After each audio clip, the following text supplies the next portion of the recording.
Buenos días, hermanos, ¿cómo están?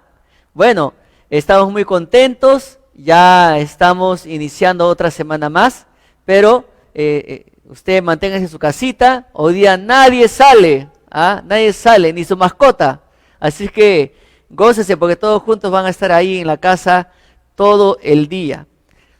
Gracias a Dios, que sigamos orando para que Dios siga dando sabiduría a las autoridades y por el bien de nuestra salud.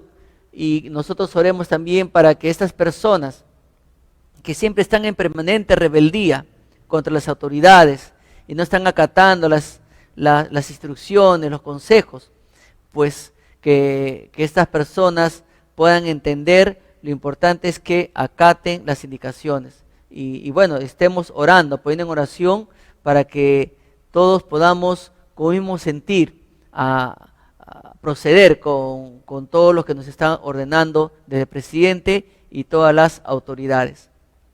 En esta mañana vamos a hacer un sermón titulado El impacto de conocer a Jesús. Y para ello le invito a buscar en sus Biblias Mateo capítulo 14, versículo 34 hasta el 36. Y lo primero que vamos a ver aquí, en primer lugar, es el impacto en Genezaret. Y en el versículo 34 dice, y terminada la travesía, vinieron a tierra de Genezaret. Y Genezaret era una planicie fértil, era una ribera que estaba al noreste del mar de Galilea, y se conoce por su hermosura natural. Se conoce a Genezaret por su fertilidad y fuentes abundantes de agua. Nazaret era una zona muy poblada, aunque en ella no había muchas ciudades, sino pequeñas poblaciones en la campaña donde vivían los agricultores que cultivaban sus productos, ya que era muy rica en agricultura, produciendo muchos y variados frutales. El destino final de Jesús era de nuevo su ciudad. ¿Cuál ciudad? Capernaum.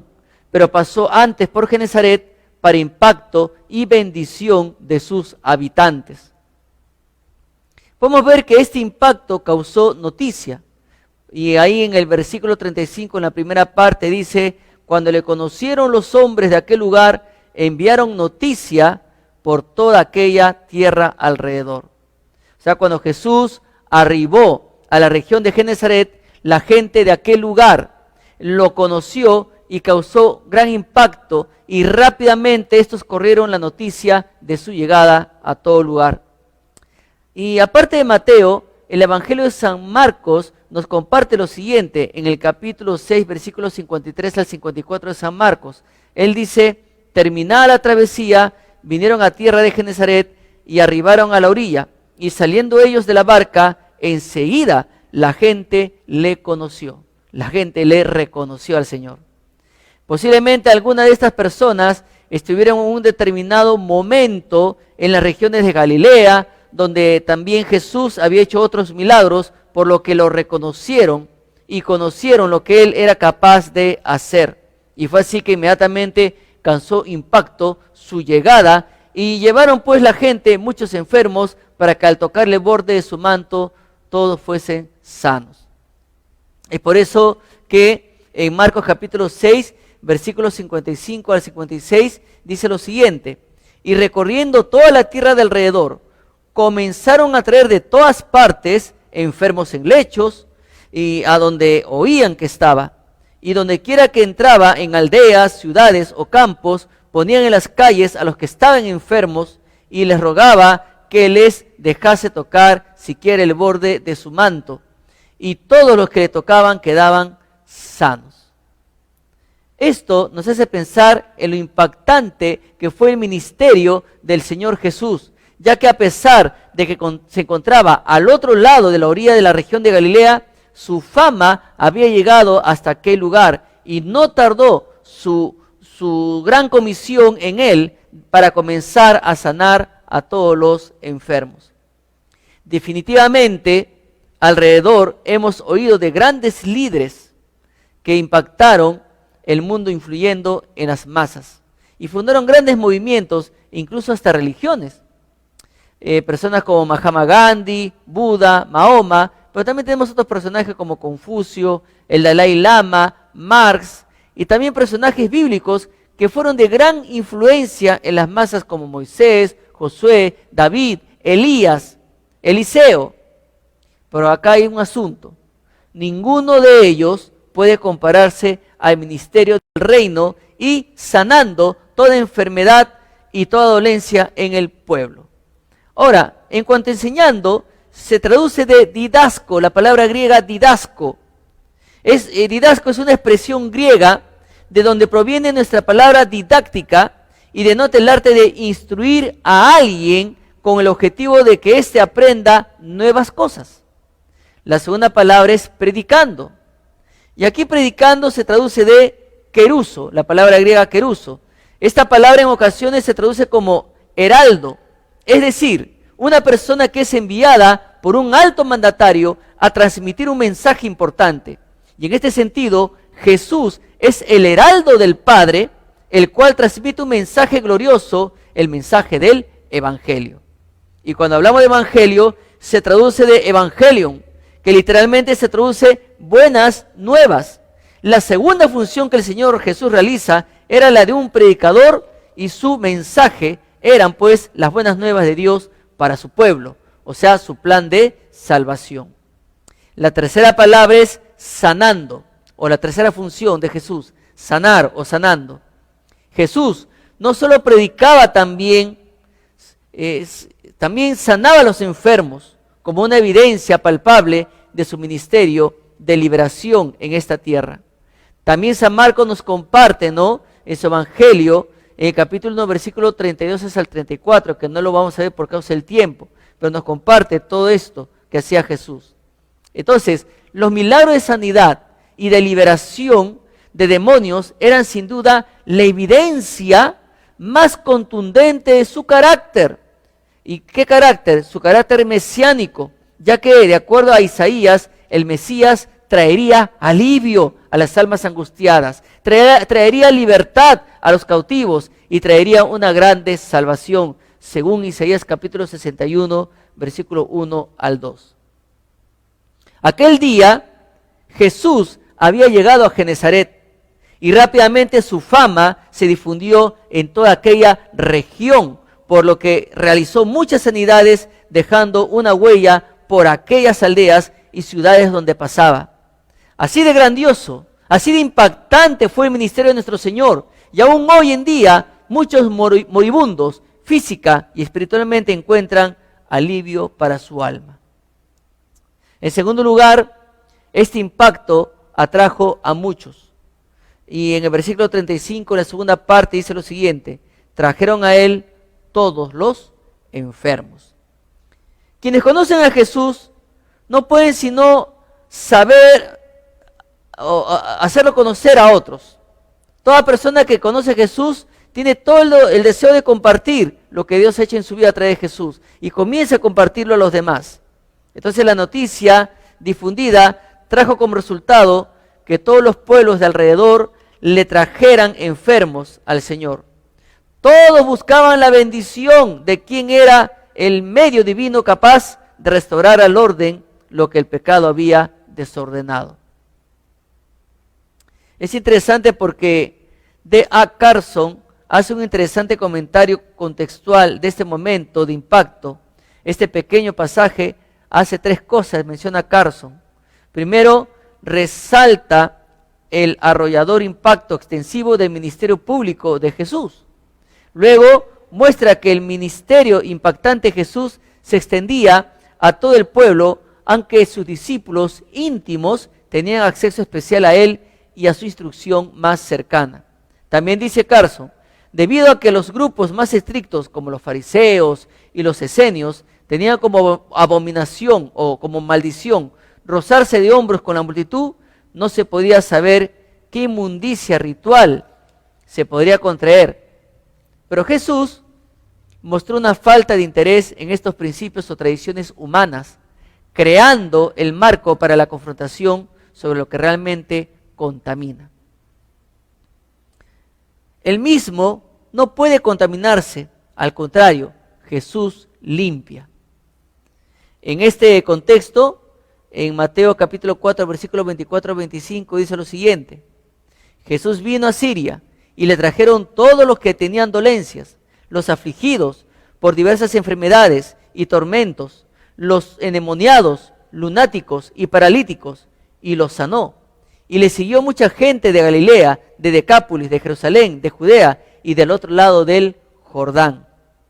Sin discriminar a nadie, Jesús no tomó por maldición cuando las multitudes lo buscaban para derramar sus cargas, para derramar sus preocupaciones, sus tristezas, sus enfermedades, porque Él vino a buscar y a salvar lo que se había perdido. Y en esta mañana Jesús desea sanar tu alma. Jesús desea realmente sanar tu alma, a ti que nos escucha por primera vez. Jesús desea consolar tu alma, fortalecerte en medio de tu dolor. ¿Por qué? ¿Por qué no vienes a Jesús? ¿Por qué no vienes a Él como lo hicieron las multitudes que lo buscaron? Yo te animo para que esta mañana vengas a Jesús. Pero también en tercer lugar, este impacto causó sanidad. Y en el versículo 36 dice lo siguiente: y le rogaban que les dejase tocar solamente el borde de su manto. Y todos los que lo tocaron quedaron sanos. Entonces vemos que todos querían tocar el borde de su manto. Muchos de los que vivían en el territorio de Genesaret habrían oído, en este caso, de la sanidad llevada a cabo por Jesús ahí en Capernaum, cuando una mujer con flujo de sangre tocó su manto de Jesús y quedó sanada. Es posible que los enfermos fueran muchos y que temiesen que el Señor se cansara de atender a tantos, o que no llegara el día para sanar a todos, por lo que le pedían que les permitiese tocar el borde del manto para quedar sanados. Sin duda, la fe de todos aquellos hizo posible la sanidad de cuantos tenían algún tipo de enfermedad, y cuantos tocaron quedaron completamente sanos. Sin embargo, lo que se destaca aquí no es la fe de las gentes, sino el poder y el amor de Jesús. El Señor permitió que todos cuantos los desearan o tal vez lo necesitaran, pudieran tocar el borde de su manto para sanidad. Con todo, lo que las gentes buscaban no era tanto la persona de Jesús como lo era, porque Él es el Mesías, sino que buscaba la gente, el poder sanador que los beneficiaba. Los relatos de Mateo permiten apreciar que las gentes eran movidas hacia Jesús por la utilidad y provecho material que les proporcionaba. Muy pocos buscan a Cristo para sanidad espiritual y provecho de sus almas. Es lo más triste. Usted, ¿por qué está viniendo a Jesús? ¿Usted por qué está buscando a Jesús? ¿Solamente para que le sane alguna enfermedad? Esperemos que Dios sane esa enfermedad, porque el que tiene la última palabra es Dios. Pero más que eso, yo le animo para que busque a Jesús, para que sane su alma. ¿Y de qué manera Jesús puede sanar su alma? Pues que usted confiese sus pecados al Señor, que le pida perdón a Dios por sus pecados y le pida a Dios que Jesús entre y reine, more en su vida por siempre. Entonces, desde el momento que usted confiesa a Dios y le pide que Jesús entre a su vida, sus pecados serán perdonados y usted tendrá vida eterna. Por último, todos los que le tocaron quedaron totalmente sanos. Mateo afirma que todos los que le tocaron quedaron completamente sanos. No importaba cuántos fueran los enfermos o cuáles fueran las enfermedades, todos quedaban sanados absoluta y totalmente, porque nunca se agota el poder sanador de Jesús. El mismo poder del Señor está a disposición en el tiempo presente para quienes se acerquen a Él con fe. Usted puede acudir a Jesús ahora, en ese instante. La gran sanidad total y completa que se puede recibir entrando en contacto con Jesús por medio de la fe es la del alma. Esto es, el perdón de los pecados y la recepción de la vida eterna. Eso es lo que nos enseña en Efesios. Si tú se lo permites, para obtener el perdón de tus pecados y la vida eterna, deja que el Señor sane tu alma. Pues, ¿qué va a hacer ahora? Jesús quiere impactar en tu vida. A través de la historia se sabe todo lo que ha hecho Jesús por la humanidad. Pero lo que falta es que tú te dejes impactar en tu corazón por el Señor. Y la mejor manera es creyendo en Él, aceptándole en tu corazón, pidiéndole a Dios perdón por tus pecados. ¿No crees que ya es tiempo? ¿No crees que ya es tiempo? Ya en la vida te has impactado en muchas cosas, pero jamás te has dejado impactar por Jesús. Yo te animo para que tú lo recibas en tu corazón. Pídele a Dios perdón por tus pecados y dile al Señor que deseas que Cristo entre a tu vida y reine por siempre en ti. ¿Qué le parece si oramos en esta mañana? Oremos. Padre Santo, gracias te damos por este tiempo de predicación, pero sobre todo, gracias porque nos has permitido compartir tu palabra a tantas personas que no te conocen. Padre Celestial, te ruego, Señor, que por las personas que han escuchado este mensaje, que pues puedan abrir la puerta de su corazón al Señor Jesús, que se autoexaminen, que se autoevalúen ante tu presencia y que opten por tener el perdón de sus pecados y la vida eterna. Gracias, Padre, te damos por esos días, noches y días de enseñanza. En glorioso y poderoso nombre de nuestro Señor Jesús, te damos las gracias, Padre. Amén. Amén. Hermanos, muchas bendiciones. Cuídense bastante en su salud. Dios les bendiga.